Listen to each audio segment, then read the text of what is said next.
Olá, tricoteiros e tricoteiras, povo que gosta de histórias, cheguei! Eu sou a Aninha do Tricotando Palavras. Gente, vocês já estão almoçando? Ana, você tá com fome? Ai, eu tô um pouquinho. Ai, gente, olha, que tal? A gente vai almoçar já, né? Já. Mas que tal o povo que tá em casa aí, que tá preparando o almoço? Ou então quem tá no restaurante, porque pode ouvir a Rádio Conectados pelo aplicativo da Rádio Conectados. Que tal vocês ficarem aí com a gente pra ouvir um papo gostoso, gente? Porque conversa boa é tudo de bom, não é? Opa, um Conversa assunto que a gente boa- adora, né? Não. Hoje a coisa vai render aqui, viu, gente? A coisa tá boa demais. Demais. A gente vai ter história, vai ter música, só coisa boa. E assim, hoje é um dia também muito, muito especial.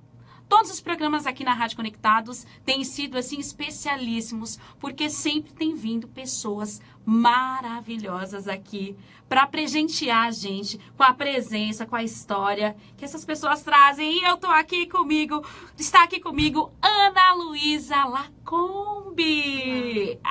Pessoal da live vai chegando. Quem quiser assistir pela live é só acessar a página do Tricotando Palavras no Facebook. E quem tá aí no Facebook para ter um áudio melhor, pode ouvir na Rádio Conectados, radioconectados.com.br. Gente, eu tô aqui com a Ana. Eu tô até gaguejando, vocês perceberam? Gente, veja só. A mulher que eu tenho aqui do meu lado. Atriz, contadora de histórias, escritora. Essa mulher aqui colaborou na minha formação. Colabora até hoje, porque eu admiro demais o seu trabalho. Opa, muito obrigada. Mesmo você sabe disso. Porque eu fui no lançamento do teu livro, não sei se você lembra, Quanta História numa História. E, não, eu ganhei, fui sorteada lá no livro. Verdade. E eu fiquei, realmente, pra mim foi um prêmio, assim. Eu fiquei, assim, explodindo de felicidade. E quando eu fui lá, eu falei assim, eu vou ser sorteada. Eu vou ganhar um livro da Ana, eu quero esse livro! E eu não podia comprar naquele dia. Então eu precisava ser sorteada e eu fui sorteada. Eu fiquei assim, muito feliz mesmo, porque eu realmente sou sua fã, eu admiro muito o seu trabalho. Acho o seu trabalho, assim, maravilhoso. Não é puxa-saquismo. Aí, na semana passada, veio uma amiga aqui e eu falei que o trabalho dela era maravilhoso. Eu falei, gente, o pessoal vai achar que eu falo que o trabalho de todo mundo é maravilhoso. Mas não é. É porque realmente eu tenho... Você convida as pessoas que você gosta. Exatamente. Tenho convidado pessoas que eu gosto muito mesmo, que eu admiro, que eu quero compartilhar a história dessas pessoas com todo mundo que tá aí ouvindo a gente, que tá assistindo, que tá ouvindo a Rádio Conectados. Até me atrapalha. Gente, fico toda atrapalhada. Uma pessoa, assim, tão importante aqui do meu lado, que colaborou na formação de tanta gente, de tantos contadores de histórias aí, né? Bem, Ana, então vamos começar o nosso bate-papo. Bem-vinda na Rádio Conectados, tá? Bem-vinda, que esse espaço seja muito bacana para você também, né? Que a nossa conversa aí seja muito bacana. E aí, eu queria conversar com você, queria já começar perguntando, porque é muito assunto, uma pessoa como você tem muita coisa para falar, muita coisa para contar pra gente. Eu li muita coisa da tua história lá no seu site, Faz e Conta, né? É, fazeconta.arte.br. No seu site tem toda a sua trajetória e eu li tudo e assim foi muito bacana para eu ler, até me inspirar e me entusiasmar mais com o teatro, com a arte de contar histórias. E lá você diz que você começou muito cedo na arte, né? O seu envolvimento com a arte, que seus pais te levavam muito para ver espetáculos teatrais, ver obras de arte, e isso influenciou demais no seu trabalho, no seu gosto, no seu interesse em prosseguir com isso, né? Queria que você contasse esse início, por quê? Para mim é muito importante a gente falar sobre isso, porque eu dou muito aula de teatro para crianças. Aula de teatro, aula de contação de histórias. O ano passado eu trabalhei num projeto na Prefeitura de São Bernardo, que eu sou de lá, e lá eu desenvolvi um primeiro projeto na cidade, né, de oficinas de contação de histórias para crianças. E foi assim, encantador. Na verdade, só estimular aquelas crianças a contarem o que elas já sabem, né? Todo esse mundo mágico que faz parte do universo infantil. E eu percebo que isso é de fato muito importante, isso influenciou o seu trabalho e influencia muitas pessoas na verdade, colabora na formação de muitas pessoas, independente se elas serão ou não artistas, né? Queria que você falasse um pouco sobre isso. Eu acho que a cultura é fundamental para a formação de qualquer pessoa. Algumas pessoas têm menos oportunidade de ter acesso à cultura, e eu acho que é isso que a FUNSAI está tentando nessa parceria conosco ali. Depois a gente vai falar, né, do Galpão dos Lobos, mas eu tive essa sorte, né, de nascer numa família que valorizava, sempre valorizou e valoriza muito a cultura. Então, na minha casa, sempre teve todo mundo lendo, com o livro na mão, sempre ouvi muitas histórias contadas pela minha mãe, contadas pelos meus avós. Meu pai toca piano, então ele sempre comprava discos pra gente ouvir, discos, não eram CDs, eram bolachas, eram LPs que ele comprava, botava pra ouvir, sentava a gente e ouvia junto, e explicando um pouco o que a gente estava ouvindo, quem era aquele compositor. A gente ouvia sempre meu pai tocando Beethoven, Schubert em casa. Minha mãe e meu pai sempre me levaram muito ao teatro, para ver concertos no Teatro Municipal, em exposições de artes. Eu acho que isso tudo foi despertando, né, o meu lado artístico, mas eu poderia não ter virado artista e tudo isso teria me alimentado de qualquer maneira, porque de qualquer maneira teria me tornado uma pessoa mais sensível, com um olhar mais profundo sobre a vida, porque eu acho que a arte faz isso, faz a gente olhar a vida de uma maneira mais profunda, mais filosófica, mais transversal, mais metafórica, nos propicia o sonho. E desde cedo, assim, eu comecei, a minha primeira coisa mais, digamos, sistemática, se é que se podia chamar de sistemática, foi o NAC, Núcleo de Artes Criativas, com o Willo Krugli, numa época que ele ainda morava no Rio de Janeiro, Cecília Conde. Eles tinham esse espaço, o NAC. Eu tinha 7 anos. Anos depois, com 35 anos, muitos anos depois, fui encontrar o Willo e ele me reconheceu. Incrível! Encontrei com ele num festival de teatro em São José do Rio Preto, e ele me reconheceu, a gente trocou figurinhas, foi ótimo. Fiz cursos no tablado, fiz aulas de violão, aprendi a tocar violão. Depois meu pai falou, já que você toca violão, é bom pra você aprender a cantar. Fiz cursos de artes plásticas, e eu acho que tudo isso na minha vida acabou construindo uma base para depois o que eu viria a ser, que seria atriz, né? Virei atriz, depois virei figurinista, aderecista, produtora teatral, e depois virei contadora de histórias, né? Mas você já imaginava que você seria isso? Como que isso aconteceu na sua vida? As coisas foram fluindo e aí quando, de repente, você já era uma atriz profissional? Foi mais ou menos isso, porque aí eu fazia teatro em casa, minha mãe escrevia as peças, e todo fim de ano os primos se reuniam no Natal e apresentavam para a família toda peças de teatro, e para mim era um momento muito especial, né? Nenhum dos meus primos virou ator, eu virei, né? Mas foi importante para todo mundo essa experiência, mesmo quem não virou. E aí depois fui fazer o tablado e fiz vestibular, passei para artes na PUC, mas eu ia fazer comunicação visual, design gráfico, que se chama hoje, né? Fiz 2 anos na PUC, mas paralelamente fazendo teatro no tablado, montando espetáculos com meu grupo de teatro e tal. Chegou uma hora que eu e uma outra amiga, que também fazia PUC, fazia história na PUC, a gente se olhou e falou assim, vamos fazer artes cênicas, né? Vamos. Fizemos vestibular para Unirio, e aí assumimos mesmo o nosso gosto pelo teatro. Eu fiz cenografia e ela fez direção teatral. E eu acabei trancando essa faculdade porque fui viajar com espetáculo pelo Brasil. Fiz uma turnê com Jorge Dória, com Escola de Mulheres, dirigido pelo Domingos de Oliveira. Passeamos pelo Brasil inteiro, viemos parar em São Paulo e daqui nunca mais saí. Cá estou, em São Paulo desde Ainda bem, nós agradecemos muito por isso, muito. Até coloquei isso aqui, falei, gente, que bom que ela se mudou pra cá e aí trouxe toda essa bagagem pra gente aqui, pros novos contadores de história.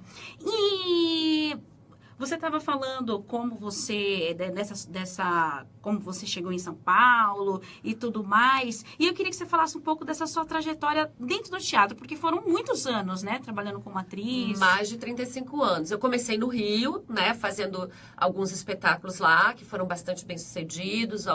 Sempre comecei fazendo teatro, teatro antigamente chamado de teatro infantil. Hoje nós estamos pleiteando uma outra tarja, né, uma uma outra maneira de falar sobre esse teatro é o teatro para todo o público, né? O teatro que inclui a criança na plateia. Mas se a peça é boa, é para o adulto também. Ele também usufrui dessa experiência, sai tocado com essa experiência, então é para ele também. Então, não gostamos mais de chamar de teatro infantil, mas, bom, comecei fazendo lá espetáculos da Maria Clara Machado, que foi minha mestra, fiz aula com ela e fiz alguns espetáculos dela lá no Rio de Janeiro e acabei entrando nesse espetáculo, Escola de Mulheres, de Molière, que estava no Copacabana Palace na época, e acabamos fazendo essa turnê e vindo parar em São Paulo. Aqui, eu fiz alguns espetáculos, assim, convidada, fiz a Mostra do Cachoeiro Viajante ainda com essa mesma companhia, depois montamos um outro espetáculo aqui, até que finalmente eu encontrei um grupo de pessoas que também tocavam e cantavam, e a gente montou um grupo teatral chamado Cenas em Canto, que era um grupo de repertório, de musicais, não com essa característica do musical americano que a gente tem hoje aqui, não desmerecendo absolutamente, apenas trazendo a característica do nosso trabalho, que era um pouco diferente, que era um repertório de músicas brasileiras, e era um trabalho que era ao contrário do que eu faço hoje, né? Era um trabalho onde a gente fazia uma compilação musical sobre um tema, então a gente tinha espetáculos sobre Carmen Miranda, sobre músicas caipiras de raiz, serestas, cancioneiro popular de cirandas, e a gente reunia o repertório e depois criava um roteiro teatral para amarrar essas canções. Então esse grupo, a característica dele era essa, né? Sempre com figurinos, com uma encenação teatral. E esse grupo, ele durou 12 anos, foi uma experiência riquíssima. Nós tivemos uma produtora também de eventos para sustentar esse grupo. E ao final, esse grupo, depois de muitas montagens teatrais, de um repertório grande, vasto, alguns prêmios conquistados, e fechou sua trajetória. Cada um tinha um objetivo, não foi um rompimento, foi assim, eu não quero mais isso, eu quero isso, cada um foi para um lado. E eu me vi só, e eu já estava com uma pulga atrás da orelha com essa história de contar história, sabe? Eu tinha visto uma contadora de histórias, a Leila Garcia, nessa época que a gente tinha a produtora teatral, essa produtora de eventos, e contratamos a Leila para fazer um evento com ela contando histórias. E eu fui acompanhar esse evento e fiquei olhando e falei, nossa, que legal esse negócio de contar história como uma forma de expressão artística. Eu nunca tinha pensado sobre isso. Para mim, contar histórias é uma coisa da minha casa, da vida, dessa coisa de noite. Mãe, conta uma história, vó, conta uma história. De repente eu vi, nossa, eu posso ser uma artista que conta histórias. Isso não havia passado na minha cabeça até ver a Leila. E eu falei, eu acho que é isso que eu quero, eu acho que eu queria experimentar um pouco isso aí. E aí, quando eu me vi só, achei que estava na hora de, então, me envolver com essa experiência. E aí, fui ver todas as referências, fui ver palestras da Regina Machado, ela estava justamente lançando o livro dela, o Acordais, na época. Fui ver o Ilan Brennan, fui fazer cursos com essas pessoas, fui participar do Boca do Céu, Gislane Matos, Juca Girardello, fui fazer curso com a Kelly Horazi. O primeiro curso que eu fiz foi com a Kelly. Ela falou até hoje assim, a gente falou, Kelly, você foi a minha introdutora nesse mundo das histórias. E aí me encantei e não saí mais. Para mim, eu acho que foi o momento em que eu descobri o que eu vim fazer aqui nesse mundo. É isso que eu vim fazer, contar histórias, não só como contadora de histórias, narrando histórias, como trazendo a narração para os espetáculos teatrais, porque o teatro é a minha grande paixão. Eu preciso do palco, eu sinto falta de estar no tablado cênico. E eu levei a linguagem do narrador de histórias para o palco e montei espetáculos teatrais narrativos, né? Então, tem alguns no meu repertório, tenho 6 espetáculos assim no meu repertório, e tenho infinitas histórias que eu conto como contadora de histórias, que é uma sutileza isso, mas não é tão sutil assim quando a gente começa a compreender as diferenças entre essas duas manifestações, né? Então, isso que eu acho muito bacana no seu trabalho, que é justamente essa união do teatro com a contação de histórias. Como você manteve isso, né? A gente admira o seu trabalho como contadora de histórias e admira o seu trabalho como atriz também. E você fez essa junção sem agora eu não sou mais atriz, né? Agora eu sou... Não, você faz uma união muito perfeita, né? Esse casamento realmente deu muito certo, né? E às vezes eu tô contando história como contadora de histórias, que eu brinco que é contadora de calça e camisa, né? Que é assim, essa contadora que pode sentar numa cadeirinha, não precisa estar de figurino. Eu tô sempre com um instrumento na mão, porque isso é a minha característica, né? No começo eu até reneguei um pouco a música, porque eu queria valorizar a palavra. Depois eu vi que a música estava colada em mim, aí eu fui trazendo a música e hoje ela tá muito presente na minha narração, divide a cena eu divido a narração com a música. E eu também sou a contadora, a atriz narradora. que aí tem figurino, cenário, direção cênica, uma marcação mais rigorosa, né? Uma partitura corporal, um texto que é decor, a luz concebida para o espetáculo. É uma coisa, digamos, que tem mais... tem um formalismo maior, Sim. né? O teatro tem um formalismo. Você tem o teu movimento corporal, né? Toda a tua coreografia corporal, o seu texto é sempre igual, entre aspas, porque a gente sabe que cada público é um público, cada dia é um dia, tem pequenas variações e você é uma pessoa diferente a cada dia. Mas o contador de histórias, não, ele já é mais molinho. Você pode até mudar uma história que você tinha se programado a contar, porque de repente você olhou para aquele público e você achou, não, acho que eu vou mudar, vou contar essa outra aqui, porque acho que vocês vão gostar mais. Às vezes eu paro entre uma história e outra, converso um pouquinho, bebo um gole d'água, é mais informal. E a porteira entre o contador e o público está sempre aberta, né? E você acha que... Porque muitas vezes você conta a mesma história também. Não cristaliza, assim, um formato por você contar, repetir muitas vezes a história? Sim, quer dizer, você acaba criando uma partitura também para essa história. Mas ela não é tão fechada, eu diria, como é numa peça teatral, onde eu brinco que você acende ali o fogo do fio da pólvora até estourar o barril no fim com os aplausos, né? Quer dizer, assim, não dá para apagar aquele fio no espetáculo, se acendeu, né? E vai até o fim do espetáculo. O contador não, ele pode parar, beber uma água, conversar, repensar o que tinha escolhido, escolher outra história, parar a história porque a criança fez uma pergunta e você para, ouve a pergunta, às vezes incorpora uma dica de uma criança porque de repente tinha sentido ali, nem sempre dá para incorporar, mas às vezes dá e é muito legal. Né? E é muito bacana, assim como é no teatro também, porque quanto mais você repete a história, na verdade vai ficando muito mais orgânico, né? Mais à vontade você fica com ela. Ela é parte de você, né? Parte de você, exatamente. Tem histórias que eu conto hoje. Quando eu comecei a contar a história, foi em 2009, porque eu fiz o curso, não sei se você lembra, na Biblioteca Hans Christian Andersen. Eu fiz o curso em 2008, você foi uma das minhas professoras lá. E foi a partir daquele curso que eu comecei a contar a história, em 2008. Em 2008 eu fiz o curso, depois... mandei um projeto, o projeto foi contemplado e as coisas começaram a acontecer. Então, você, Simone Grande, Kelly Horácio também, todos fazem parte aí da minha história, da minha trajetória, né? E aí comecei a contar e eu tinha essa preocupação, né? De, será que a história, que vai continuar orgânico, isso? E foi ficando melhor, né? As pessoas falam, você não cansa de contar as mesmas histórias? Eu falei, acho que eu mais gosto de contar são as mais antigas. Porque exatamente por isso, porque você não tem mais preocupação de memorizar, a história tá tão tua, que você fica à vontade, se deleita, você surfa na história, né? E aí troca com o público, você não tem medo de abrir a porteira, ouvir o público, ele falar, você voltar, retomar o fio, quer dizer, você tá tão dona da situação que essa relação com o público também fica mais fluida. Exatamente. Quando você tá inseguro, você não consegue abrir tanto pro público porque você fica mais ligado na narrativa, com medo de perder o fio, perder a condução. Quanto mais seguro você tá, mais a sua relação com o público fica gostosa, né? E fluida. Com certeza. E essa relação da música que você falou, né? Que é uma coisa que também gosto muito, eu faço muito isso. Acho que por isso que... Você canta muito bem. Eu vejo... não tão bem quanto você. Não tão bem quanto você. Eu gosto muito de música também, né? Eu comecei com canto, com coral, essas coisas. Hoje vejo, voltando lá no que a gente falou, né? De... quando criança, o quanto isso contamina a gente. Eu comecei, na verdade, com coral e aí acabei levando a música, né, pra frente como uma... Na verdade, não acho que sou uma cantora, né, nada disso, mas gosto de cantar, né? E eu percebo isso no seu trabalho, essa conexão que você faz com a música, que eu como a gente... Você falou, né, as pessoas que a gente vai tendo afinidade por diferentes motivos, esse é um motivo também, eu acho muito legal. E... como que você descobriu isso, essa coisa da música, encaixou isso dentro das suas apresentações? O teatro, que você fez muito teatro musical, né? Que você disse que fez.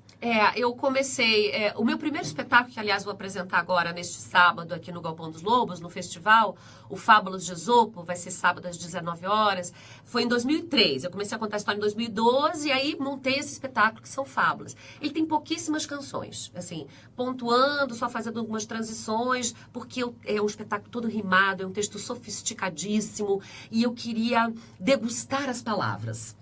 O segundo espetáculo foi o Lendas da Natureza, que praticamente só tem uma canção que eu canto com playback, eu canto ao vivo.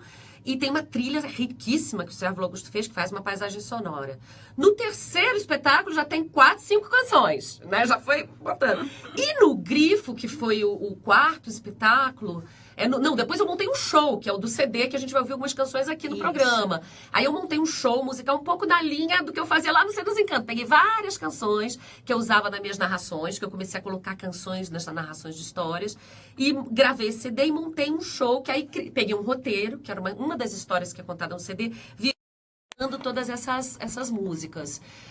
E aí no Grifo, que foi o espetáculo que eu montei em 2014, eu acho que eu cheguei num lugar que é onde eu estou querendo investigar agora, e tenho investigado, e a minha aula na pós tem sido cada vez mais, mudou muito a minha aula, né, por causa disso, por conta do aprofundamento dessa investigação, que é botar a música também como parte da narrativa e não mais como só uma canção que entra para fazer uma transição, ou para fazer um deslocamento, ou para abrir, ou para fechar, ou para ficar numa interseção entre duas histórias. Agora a canção também é história. No texto da canção tem parte da narrativa. Sim. Ou a canção, entra a canção, narrativa, canção, fragmentado, isso entrando como uma partitura que tem um ritmo, é meio falado, mas depois entra uma parte meio cantada, e isso... Eu estou pensando muito nisso, nessa interseção mesmo de música e narração, e cada vez mais isso está acontecendo. Começou espontaneamente, e aí quando o Gil me convidou para dar essa disciplina Música na História, eu comecei a ter um pensamento mais formal sobre isso, porque eu fazia isso, ia fazendo, experimentando, e de repente, tem que dar aula sobre isso, agora eu tenho que começar a formalizar o pensamento para organizar para as pessoas que eu tenho que ensinar o que é isso que eu estou fazendo, né? Que pesquisa é essa? Que investigação é essa? Não é nada novo, não é nada especial. É apenas o que eu tenho... Eu tenho percebido muito a melodia da voz falada. Isso que eu ia comentar, né? Você falou muito sobre a musicalidade da palavra, né? A sonoridade. E eu acho muito bacana. E quando você constrói essa partitura da voz falada, de vez em quando ela pede para quem gosta de música, acho que como você deve sentir, aqui... Não sei, tem que entrar uma música aqui, porque parece que a história fala, gente, aqui eu preciso de uma canção, em vez de falar isso, eu queria cantar isso, olha, eu queria fazer uma canção para transitar desse momento para esse, porque só com uma música, para mim, né? Acho que para outro contador não, mas para mim, acho que para você também que gosta disso, parece que a música fala assim, preciso de uma música aqui, né? E aí, num primeiro momento, quando era uma canção mais elaborada, eu peço para alguns músicos talentosíssimos, que são meus amigos e parceiros, para eles fazerem, quando às vezes eu sinto que é só uma vinheta. Eu mesma comecei a me aventurar a fazer vinhetinhas. Eu não sou compositora, nem me arrogo isso. Mas quando são só pequenas vinhetas, pequenas transições, ou uma magia, ou a canção que vai apresentar um personagem, só uma quadrinha. Então eu mesma já estou começando também a experimentar um pouco, criar essas pequenas vinhetinhas musicais que eu vou encaixando assim na narrativa. E é bacana que nisso a gente percebe que tudo pode, né?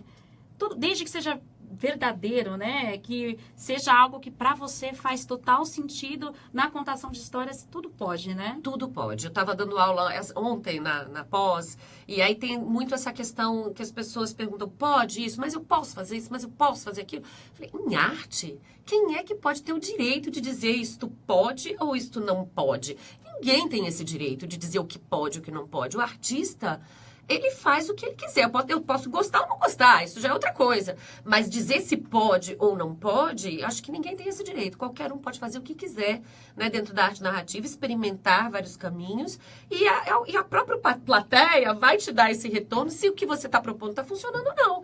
Né? E aí você vai, com essa escuta, né, vai se escutando o público e se percebendo, vai vendo se aquilo que você está querendo propor está funcionando ou não. Se não tiver, opa, vamos repensar isso, né? Vamos encontrar outros caminhos. Com certeza. E falando em música, acho que a gente pode ouvir uma canção agora, né?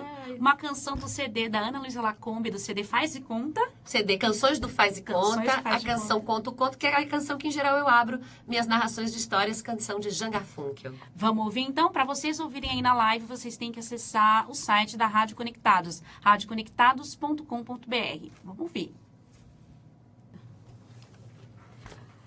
Ai, essa música é linda. É linda! Eu tinha ouvido já. Jean Você Garfunkel, cantando né? algumas vezes. Maravilhosa. Tem uma música chamada Conta um Conto também. Todos nós contamos contos. Os arranjos são do Natan Marques, chiquérrimo. Muito bacana, muito bacana. E esse CD está à venda? Esse CD tá à venda na Casa do Brincar, está à venda na Livraria Panapaná. Os dois têm site online, venda online, mas ao vivo eles também têm lá, ali presencialmente para venda, tanto na Casa do Brincar como na Panapaná. Ah, legal, muito bacana. E no começo você tinha falado, eu ia falar isso, acabei esquecendo na hora, porque eu fico prestando atenção e me vem uma pergunta e acabo esquecendo, mas ela estava aqui e eu gostaria de te perguntar, porque eu acho que é bacana para a gente estimular aí outras pessoas no mundo da arte, né? Você tinha comentado que você chegou a cursar fez um outro curso, né, superior, e aí depois você parou. Por que que você resolveu sair da arte e partir para uma outra área? Eu pensei em fazer comunicação visual. Na verdade, comecei com desenho industrial, né, comunicação visual, porque acho que por uma questão de mercado, é muito difícil você assumir que você vai ser artista. É muito difícil. Eu acho que, ainda mais no meu tempo, né, gente? Vou fazer 54 anos semana que vem. Então, assim, era um tempo da minha família. Eu fui acho que uma das primeiras a decidir que seria artista. Hoje, minha família tem primos mais jovens do que eu que já puderam assumir isso com mais tranquilidade. Mas você contar para a família que você vai viver de arte, e você contar para si mesmo até, né? Olha, vou viver de arte. Dá um medo danado, porque não é uma vida fácil. Não é, definitivamente. É uma vida instável, não tem emprego. O artista não tem emprego, né? Não tem carteira assinada, vai todo dia para o mesmo lugar. É uma vida de autônomo. É uma vida que você está todo dia matando um leão por dia, mandando o seu material, tentando vender o seu peixe. Você é o produtor de si mesmo, né? Então, não é uma escolha fácil. É uma escolha, assim, de guerreiro, né? Você tem que assumir que você vai ser dono do seu nariz. Eu hoje não me veria entrando no mesmo lugar, todo dia na mesma hora. Acho que eu não conseguiria, eu não tenho minha carteira de trabalho em branco, né? Eu nunca tive um registro sequer. Passei a vida inteira correndo atrás de trabalho, vendendo o meu trabalho e vivendo do meu trabalho. Então, acho que foi no primeiro momento, o medo. Eu fui para uma área afim, mas que design gráfico, que tem algo de arte, mas tem algo ligado ao mundo mercadológico, né? Ao mundo empresarial corporativo, mundo da publicidade. E tentei chegar numa coisa parecida, mas eu era ótima em geometria descritiva, desenho geométrico. Eu ia ser monitora de desenho geométrico e geometria descritiva. Hoje, se eu abrir um caderno, não sei nem por onde começar. Eu era excelente em matemática. Então, eu de repente, me vi num lugar que eu ia bem, mas eu não tinha aquela paixão que eu tinha, virando a noite ensaiando e costurando meu figurino. E vi uma hora que eu não ia dar conta de ficar nesse lugar. E trabalhando de sábado e domingo, e você não se cansa. Você se cansa, lógico, porque é cansativo, mas aquilo te dá te preenche, né? Te dá um sentido. Né?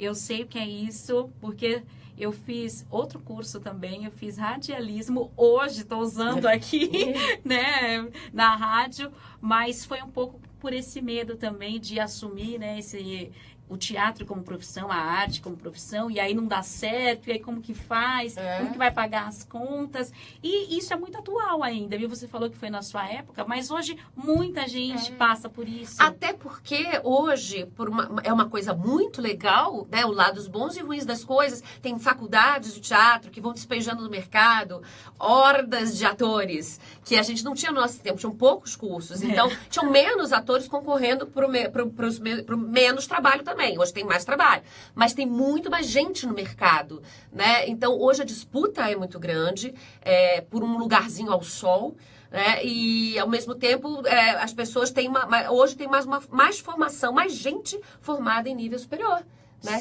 Para arte. Né? Sim. Hoje a gente consegue ter mais e na área da contação de histórias também. Hoje também tem muitos contadores, né? Hoje tem muitos contadores. Quando eu comecei, já tinha um movimento. Eu entrei no movimento, ele já estava andando, né? Eu já entrei com o trem andando. O movimento já vinha de uns 10, 15 anos antes, né? Pensando na trajetória da Regina, do Ilan, da Gislaine, essas pessoas que estão há mais tempo, da Gilca, há mais tempo nessa área. Aqui em São Paulo, Giba, né? O bonde já vinha andando, mas houve um boom, né? Houve um boom de contadores de histórias que eu acho que começou por essa época, 2008, 2009. Foi por aí. Eu acho que o curso de formação, aqui no caso de São Paulo, né? O curso de formação de contadores de histórias da Rede Municipal de Bibliotecas foi um fomentador disso, que foi muito legal. Aliás, vamos abrir novas inscrições. Esse ano vai ter. Isso, se vai ter curso. Esse ano completam 10 anos de curso. E aí seria um pecado a gente não ter uma turma esse esse ano, justamente no ano dos 10 anos. Teremos uma turma, as inscrições vão estar abertas esse mês. Fiquem atentos, o curso começa agora, no final de setembro, começo de outubro. As inscrições já devem estar abertas no site do Sistema Municipal de Bibliotecas. É um curso gratuito, onde as pessoas vão trabalhar os sábados, o dia inteiro, das 9 às 5, na Biblioteca Hans Christian Andersen. São menos aulas, numa maratona, né, de um dia inteiro, mas é um curso que eu Ana Luísa Lacombe, Kelly Horazzi e Simone Grande vamos dar, e a Ivani Magalhães, né, e eu acho que é um curso muito bacana, porque ele tem uma carga horária bem intensa, e ele dá uma base bem grande para quem para quem quer começar. E esse curso de 10 anos, formando 2 turmas, pelo menos, por ano, né? E teve um ano que a gente chegou a formar 4, porque tinha turmas durante a semana. Você imagina quanta gente esse curso colocou no mercado, né? E é verdade. E muita gente procura ainda, né? Muita gente quer saber mais, quer se preparar, quer estudar, como você falou lá no início, que você foi pesquisar e foi correr atrás e assistiu muita gente. E muita gente hoje também tem esse interesse. Eu vou até indicar quem está aí na live, por favor. Já estão sabendo aí desse curso que a Hans vai abrir. Já abriu, né, as inscrições. Então, corre para se inscrever, hein? E, Ana, e aí eu coloquei aqui, né, sobre a sua trajetória em São Paulo. Depois você já falou um pouquinho sobre a sua passagem, né, na verdade, foi só algo a mais que você acrescentou na sua carreira, né? O contar história, uniu as duas coisas, teatro e contação de histórias. E aí eu queria saber, como que você se prepara para contar uma história, assim? Você lê muitas vezes essa história, ou você decora essa história? Depende. Se é um conto de autor, decoro. Gosto de que seja decor. Se é um conto de autor, um clássico. Se é um conto de autor para criança, nem sempre é tão rígido. Eu já fui mais rígida, hoje eu sou um pouco mais flexível. Não por desprezar, ao contrário, eu sou uma autora também de livros para criança, valorizo muito, mas porque para criança o canal de comunicação tem que estar aberto. Se você deixa muito duro, muito decor, muito fechado, no caso da narração, não no caso do teatro, eu acho que você impede esse canal de comunicação, então você tem que ser um pouquinho mais flexível, mas de qualquer maneira procuro que o autor esteja presente com trechos na íntegra de como ele colocou. Agora, no conto popular, me sinto muito à vontade de mexer e colocá-lo com as minhas palavras e construir o meu texto a partir de várias versões. Então, assim, meu primeiro trabalho é ler muito, sempre. Né? Eu sou uma leitora quanto mais e eu estou sempre lendo 2, 3 livros ao mesmo tempo. Eu tenho o pequenininho que eu reservo, eu compro livros pequenos, e, claro, de bom conteúdo, o meu critério não é só o tamanho, mas são livros que eu gosto, que eu quero ler, mas quando é pequenininho eu guardo para pôr na bolsa, para ler no ônibus, no metrô, na sala de espera, né? Então, tem os livros da bolsa, os livros grandões que ficam na beira da cama, né? Os livros que ficam na mochila. Então, eu estou sempre lendo um livro de história, um livro mais teórico, um livro mais filosófico, misturo um pouco os temas e tal. Então, leio muito, porque para poder escolher, a gente tem que ler muito, para poder ter repertório, para você falar, isso eu não gosto, isso eu gosto, gostei dessa. Né? Porque, de repente, tem aquelas histórias que fazem tum, né? Elas ficam reverberando e você fica lembrando dela, fala, é essa, preciso contar essa história, ela tá voltando, eu tô com vontade, aí eu vou lá, retomo. Em geral, leio em voz alta, boto no computador essa história, né, escaneio no OCR, transformo em texto, em arquivo de texto. E aí eu boto no computador, vou lendo em voz alta e já vou transformando esse texto para pôr na minha boca.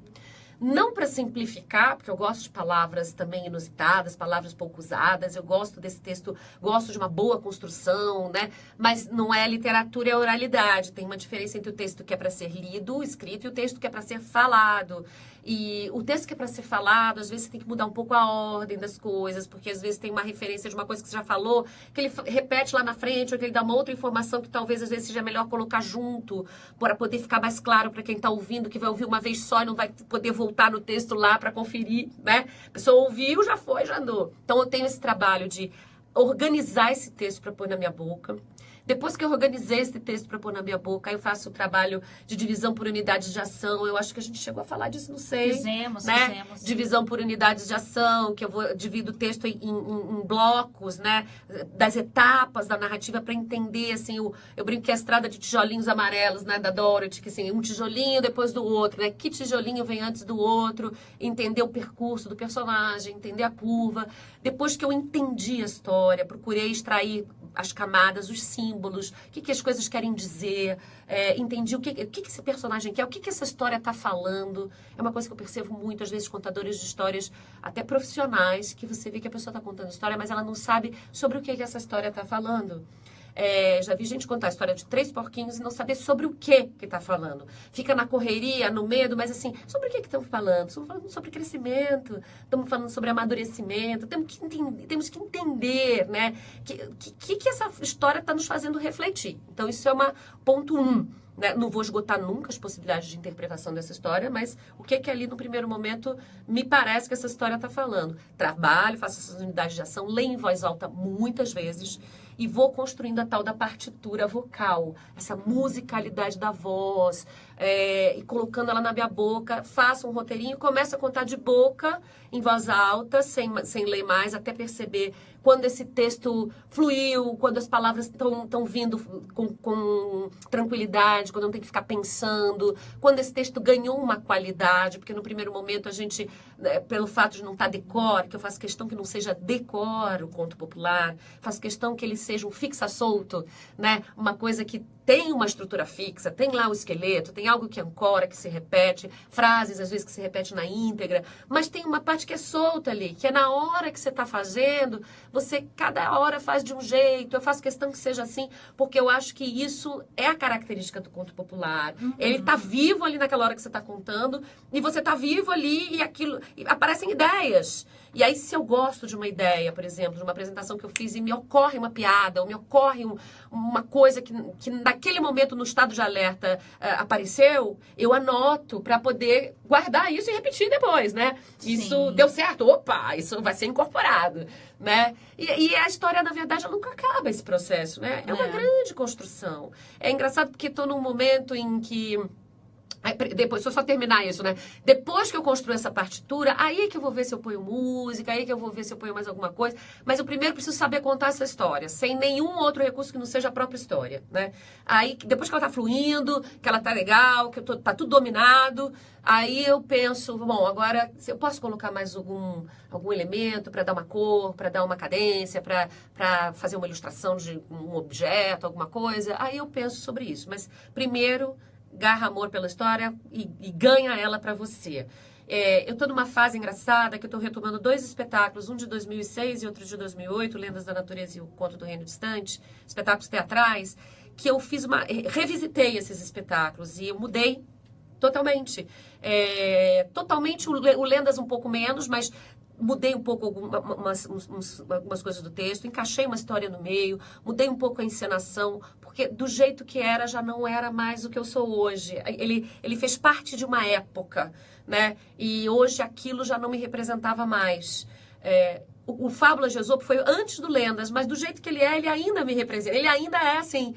Eu ainda acho que ele é para ser assim. O Conto do Reino Distante, mudei completamente a concepção. Completamente. Aquilo que eu fazia em 2008 não é mais, mas eu quero continuar contando essa história. A história ainda me representa, mas a maneira como eu contava não mais. Então, estou mudando totalmente a encenação, o ponto de vista era de um lado, eu estou botando o ponto de vista de outro. Então, a história tem isso, né? Você pode contar ela há muitos anos, de repente você volta nela e você fala, não é mais assim. Agora eu estou com outras ideias e eu quero contar de um outro jeito. Nunca acaba esse processo, né? Que bacana. A gente muda, né? A gente muda, a vida muda. Não adianta algumas coisas ficam, porque elas às vezes chegam num formato assim tão precioso que não precisa mais mudar, né? Mas algumas ficam vivas ali, isso já não é mais, vamos mudar. Ou isso não é mais, não conto mais, né? Também. Sim. E então, falando de história, vamos ouvir uma história? Vamos ouvir uma história. Eu acho que é uma história que me representa, porque eu acho que quando eu decidi contar histórias, uma das coisas que eu queria, né, depois de tanto tempo cantando, onde a música era a protagonista e a palavra tinha pouca influência nos espetáculos, estava com vontade de falar. Eu sou melhor faladora do que cantora. Eu não sou uma cantora. Eu sou uma contadora que canta um pouco, né? E eu queria falar, que eu acho que é a minha expertise, está mais nessa área do que da área do canto. E eu queria ser dona da palavra. Eu falava, eu queria que o texto não é meu, mas na hora que eu estou falando, eu sou dona dessa palavra. Eu queria falar coisas que tivessem sentido e significado, que trouxessem alguma reflexão para as pessoas que estão ouvindo. Então, essa história, eu acho que traz um pouco isso, que é a história de um homem que via esse mundo, né, tão atrapalhado, as pessoas tão tão agressivas, tão sem paciência, tão mal-humoradas. Ele achava que ele precisava contar histórias para levar para as pessoas um pouco de compaixão, um pouco de alegria, um pouco de amor. E ele vai para uma praça. E nessa praça, ele se coloca nessa praça e começa a contar suas histórias. Algumas pessoas param e ouvem, mas tem que seguir seu caminho, tem coisas para fazer. Outras nem olham para ele, fingem que não vem, passam reto. Algumas ouvem um pedacinho, mas a correria da vida não deixa ficar. E assim ele vai contando, e todos os dias ele vai para essa mesma praça e conta suas histórias. O tempo passa, e até que um dia um menino vê o homem ali contando, puxa a roupa dele e diz: "Ô moço, moço, por que você está aí contando as suas histórias, hein? Você não está vendo que não tem ninguém te ouvindo?" E o homem diz: "Pois é, menino. Antigamente eu tentava contar histórias para mudar o mundo. Hoje eu conto histórias para que o mundo não me mude." Ufa! Que bom! É o que a gente faz, né? Esse é o conto da tradição judaica que eu gosto demais. Eu acho que é isso, né? A gente conta histórias, a gente tenta mudar o mundo um pouco, mas a gente sabe que a gente é formiguinha, né? A gente muda um pouquinho, às vezes, o coraçãozinho das pessoas, mas a gente conta história para ver esse mundo não mudar a gente, né? Deixar a gente assim, né? Com certeza, com certeza. O tempo tá passando, meu Deus, olha como o tempo voa. Daqui a pouco já é 1 hora, daqui a pouco vai terminar o programa e eu preciso saber mais sobre um projeto novo que você está fazendo parte aqui na região do Ipiranga, que é o Galpão dos Lobos. Queria que você contasse um pouquinho sobre esse projeto que tem parceria com a FUNSAI. Isso, a FUNSAI percebeu que ela oferece escola, ela oferece alimentação para a população de baixa renda, oferece acolhimento, orientação, acolhimento para os idosos, mas faltava uma coisa: não adianta você dar educação, senão você também não oferece cultura. E esse olhar do Dr. Gusmão, ele percebeu que ele precisava também oferecer cultura para essas crianças, gerou essa parceria, que a FUNSAI nos ofereceu um espaço, que é da Gama Lobo, 1394, um galpão enorme, que tinha sido uma oficina mecânica, estava ali caindo aos pedaços. Ele falou assim: vocês topam ficar com esse espaço, a gente reforma isso e transformar isso no espaço teatral. Em contrapartida, vocês, as companhias que ocupam esse espaço, oferecem espetáculos teatrais, palestras, narrações para a FUNSAI, para as crianças e os adultos atendidos pela FUNSAI. As 5 companhias, ele chamou o Cláudio Saltini, que é da Circo de Bonecos, que acionou outras companhias. Então, nesse projeto está a Cia Faz e Conta, que é a minha, a Cia Conto Encantos, da Juliana Offenberg e da Priscila Harder, a Maracujá, Laboratório de Artes, do Sidney Caria, e a Cia Nós de Teatro, Dança e Animação, da Anne Welter, claro, e todas as suas... os seus componentes de todas essas companhias. Então, a gente está lá ocupando, houve uma grande reforma, o galpão está lindo de morrer, a gente nem acredita no que a gente fez. A FUNSAI auxiliou nessa obra, mas a gente pôs dinheiro, estamos endividados, estamos aqui precisando fazer esse galpão funcionar. Ele está lindo e nós estamos com um festival agora aberto até o dia 8 de outubro, com apresentações sempre aos sábados às 19 e aos domingos às 17 horas. As crianças da FUNSAI não pagam, entram de graça. As famílias da FUNSAI pagam apenas R$5. Moradores do Ipiranga pagam apenas R$5. E as outras pessoas, adultos inteiras, 17, meia, 8,50. Convidamos vocês a irem até lá, conhecer o nosso espaço. Sábado eu vou estar lá com Fábulas de Esopo, primeiro espetáculo da Cia Faz e Conta, meu primeiro espetáculo nessa minha nova fase como narradora de histórias, de 15 anos pra cá, né? Fábulas de Esopo é um texto lindo do Paulo Garfun, que estarei às 19 horas com Betinho Sodré. Domingo eu vou estar narrando histórias, não é espetáculo, é a contadora de histórias. Então alguém que quiser saber até como é que é a diferença, o que é espetáculo, o que é narração, vai no sábado, vai no domingo, vai entender um pouquinho o que caracteriza, né, um espetáculo narrativo e o que caracteriza uma narração de histórias. Estarei lá contando contos dos povos brasileiros, um conto do mito do indígena, um conto africano e um conto português, né? Deliciosas, histórias super gostosas, interessantes, engraçadas e divertidas. Semana que vem tá Conto Encantos e no domingo eu vou estar contando histórias de novo. E a programação se estende até o dia 8. Apresentações também no Sesc Piranga às 11 da manhã. Mas eu gostaria muito que vocês fossem ao Galpão, também no Sesc, que vão ter espetáculos super legais. A programação toda do festival está no nosso site www.galpãodoslobos.com.br. E hoje, nós vamos ter hoje à noite, quarta-feira, às 20 horas, uma mesa para conversar sobre espaços culturais independentes. Então a gente convidou a Aglaia Pusch, que é da Paideia, que tem um espaço lindo ali na Zona Sul de Santo Amaro, é um projeto social também maravilhoso que eles têm lá, que ela vai falar um pouquinho sobre essa proposta. Convidamos o Luiz André Cherubini, que vai falar sobre o Sobrevento, que tem um espaço ali na Mópica, que faz um trabalho lindo também, o espaço existe há anos, e ele tem uma coisa com o bairro ali, um fluxo de pessoas do bairro que já estão afeitas àquele espaço e frequentam, é isso que a gente quer criar aqui também no Ipiranga, né? Que a população do Ipiranga seja habituê ali do nosso galpão. E convidamos também a Alexandra Golic, que é uma atriz que também trabalha com teatro para todo o público, que inclui as crianças no seu público, premiadíssima da Cia do Plat de Jour, que fala sobre seu teatro Vira da Lata, que é um teatro no bairro de Perdizes. É um teatro com características mais comerciais, mas que veio da ideia de uma atriz, né? Uma atriz que trabalha com teatro para a infância, que criou um teatro dentro de um bairro, numa zona absolutamente residencial, que fez uma luta muito grande ali para fazer esse espaço acontecer. E ela também vai falar um pouco sobre essa proposta do Vira da Lata, que é um teatro interessantíssimo, que tem 2 lados. Você pode montar a plateia de um lado com um palco italiano e a plateia do outro lado como se fosse um pubzinho, um café. Ele tem duas possibilidades de organização desse espaço que é muito interessante. E vamos estar lá falando sobre as alegrias e as adversidades de se ter um espaço independente, né? Como é que a gente dá conta disso? Como é que a gente sustenta esse espaço, faz ele acontecer, leva o público para lá, né, o público saber que ele existe e frequentar essa programação. Então tem que aproveitar, né? Não dá para reclamar que não tem espaços ou que a arte não é acessível, porque não é verdade, né? A gente ouve muito isso. Ah, mas é caro. Ah, mas não tem aqui perto, eu tenho que ir para São Paulo, o pessoal do ABC. Aqui é muito perto do ABC. Perto do ABC, exatamente. Muito perto do ABC, então o pessoal do ABC aí aproveite também esse espaço. Eu não conheço ainda, mas quero conhecer. Está convidadíssima. Muito conhecer, até a Priscila também já me falou muito sobre esse espaço, a gente fez a pós... Participar dos nossos saraus. Eu quero participar, com certeza. Vou chegar junto lá também, viu? Esse final de semana eu não conseguirei ir, né? Tem uma viagem, mas eu quero ver se eu consigo hoje na mesa, à noite. Por favor. Então, hoje é às 8, né? Hoje é às 8. Às 8, então a gente não perde, tá? Então, olha, nosso tempo tá correndo muito rápido. Você vê como quando o papo é bom, a coisa vai que vai, né? A coisa flui. Eu queria ouvir uma canção, é possível? É possível.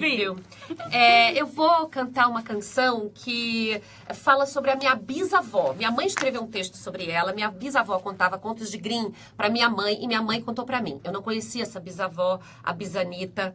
E ela contava essas histórias para minha mãe. E eu achava que esses contos que minha mãe me contava eram contos da minha bisa.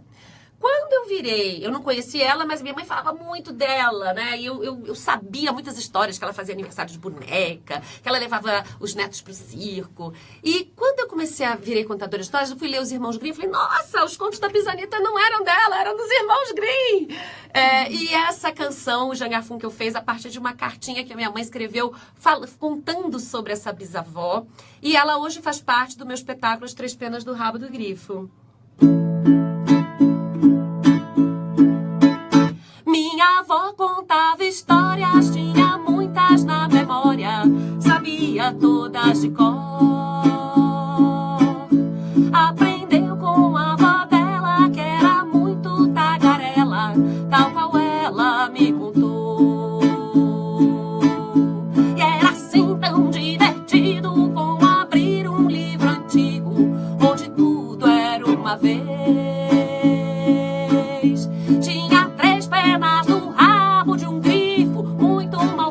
Eu vou contar pra vocês. Eu vou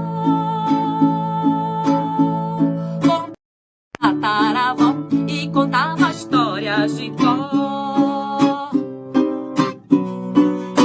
E me contou. Minha avó Nita punha até laço de frita pra esperar o meu avô. Fazia bolo, panqueca, comidinha de boneca, me tratava pão de ló. Minha hora preferida, quando ela toda sabida começava a narração. Tanta coisa divertida tinha a bela adormecida, bruxo, príncipe, dragão.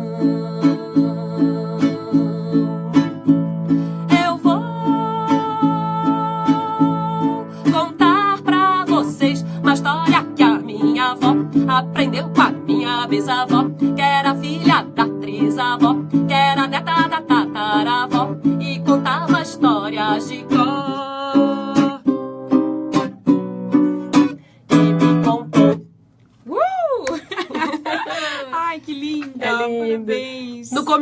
a cantar essa música, eu chorava de emoção, chorava, até eu conseguir incorporar, pensar nessa Bisa, né, que ficou tão próxima de mim sem eu conhecer, de tanto que minha mãe falou. As histórias servem para isso, para também não deixar as pessoas morrerem, porque enquanto a gente fala delas, elas existem, né? Elas param de existir depois que a gente para de falar. Enquanto a gente conta a história da avó, da bisavó, como é que foi a história da família, essas pessoas da família vão estar sempre vivas dentro da gente. E essa Bisa minha tá tão viva dentro de mim, ela é tão minha, ela é tão minha Bisa, mesmo sem conhecer, graças às histórias que minha mãe me contou. Ai, que delícia, com certeza. Nossa, e isso passa pra gente, né? Essa alegria, essa emoção. E falando um pouquinho, a gente já tá rumo ao fim aí do programa, infelizmente. Muitas páginas de perguntas, olha, muitas páginas eu pulei aqui, gente, de perguntas, porque a coisa fluiu aqui. E queria que você falasse um pouco, que a gente não falou sobre esse assunto, que é você escritora, né? Pois sobre seus livros. Chega uma hora de tanto contar a história, né, dos outros, que você quer fazer até as suas próprias histórias. E a primeira que eu registrei foi a Árvore de Tamorumu, que é um conto desse meu espetáculo Lendas da Natureza, que eu estava revisitando. Essa, inclusive, foi a única história que eu não mexi dentro do espetáculo. Eu conservei-a do jeitinho que ela foi concebida, inclusive cenicamente, porque essa foi uma daquelas histórias que deu aquele clique, assim, preciso contar. Ela foi muito potente, assim, dentro de mim. Virou um livro lindo que foi premiado, Árvore de Tamorumu, ilustrado pelo Fernando Vilela, com um CD, comigo narrando com a trilha original do espetáculo. Ganhou o prêmio da Fundação Nacional do Livro Infantil e Juvenil, de melhor reconto, pela editora Formato, né, um selo da Saraiva, que hoje é Somos Todos Educação. Depois eu fiz 2 livros de imagens, em parceria com o ilustrador Ivo Minkovic, um livro sem palavras. Eu, a tagarela do século, de repente criei 2 livros que não tinham palavras. Eles vieram assim na minha cabeça. E eu pensava nas imagens, conversei com o Ivo, eu já tinha feito vários lançamentos dos livros do Ivo, porque ele também é autor, então eu lançava os livros dele, a gente é muito amigo, e pedi ele para ilustrar, um chama Pedalando, Pedalendo, Pedalindo, que é um livro que fala um pouco sobre ler e andar de bicicleta, um garotinho que gosta muito de ler, a garotinha que gosta de andar de bicicleta, um quer fazer o que o outro faz, só que não consegue, um ajuda o outro, no fim, os dois ganham autonomia, né, tanto para ler como para andar de bicicleta, e a dificuldade que tanto faz, né, quando você quer fazer uma coisa que você não domina, tem o exercício, tem a repetição, tem cair, se machucar, né, se desanimar, o outro ajudar e você conseguir para ler, para andar de bicicleta, para tocar um instrumento, para aprender qualquer coisa que a gente não sabe, a gente precisa passar por isso. O outro livro é Mudanças, que fala sobre as mudanças da vida. Eu peguei assim, as principais mudanças da vida: nascimento, morte, separação, casamento, crescimento, e concretizei para as crianças como uma mudança de casa, com um caminhão de mudança. Cada vez que ia ter uma grande mudança, mudava de casa. Então, um jeito de refletir sobre a vida, né, pensando nas mudanças que a gente tem na vida, tornando isso concreto com essa imagem desse caminhão que vai mudando também de casa, sempre com o mesmo caminhoneiro, né? Tem uma história comigo com um cara que fez as minhas mudanças, o Ronaldo, então eu me inspirei um pouco nesse Ronaldo que me acompanhou ao longo de muitas mudanças aqui em São Paulo, né? Então pensei nele. E para terminar, o meu livro Quanta História numa História, que é um livro sobre as minhas experiências como contadora de histórias, um livro para adultos que querem contar história e querem saber algumas dicas, algumas reflexões, alguns pensamentos sobre as minhas experiências. Um livro pela editora que eu ganhei o prêmio, um PROAC edital para editá-lo. Nossa, muito bacana, eu tenho esse, né? Falei lá no começo, eu adorei, já li, adorei o CD que vem junto também com você narrando o livro. Muito bom. Ana, só tenho a agradecer sua generosidade em compartilhar com a gente a sua história, porque a sua história, pode ter certeza, que inspira muita gente, de verdade, como me inspirou, como me inspira, né? Diante de tantas coisas que a gente vive aí, as dificuldades que é a arte, que é o teatro, e aí você ouvir essas histórias, saber que é possível, né? É possível. Que é possível. Se você gosta, você enfrenta os desafios e a gente é sempre mais feliz fazendo aquilo que a gente gosta. A vida não é só ganhar dinheiro e ser rico, né? A vida passa e o que fica é o nosso prazer, é o que a gente deixou, é o legado, o dinheiro, as coisas que a gente compra vão embora, não levam, né? Com certeza. Tinha muita coisa pra gente conversar aqui, música pra tocar, que acabou, a gente não teve tempo, né, de conseguir tocar aqui, mas quem quiser conhecer mais pode acessar o seu site, né? É o www.fazeconta, não é de conta, hein? Fazeconta.com.br. .art.br ou .com.br. Todos os caminhos levam a Roma. Ou então na minha página no Face, Faz e Conta. Tem uma fanpage lá no Facebook. Vai lá, dá uma curtida que vocês ficam sabendo de tudo que acontece aí na minha vida, nas minhas apresentações. E acompanhe também a programação do Galpão dos Lobos. Pessoal, muito obrigada. Pessoal que está ouvindo a rádio, pessoal da live, depois o pessoal que vai assistir, porque muita gente assiste depois aí a live. Muito obrigada. E semana que vem eu estarei aqui de volta com outro convidado também especialíssimo, maravilhoso. Um beijo. Tchau.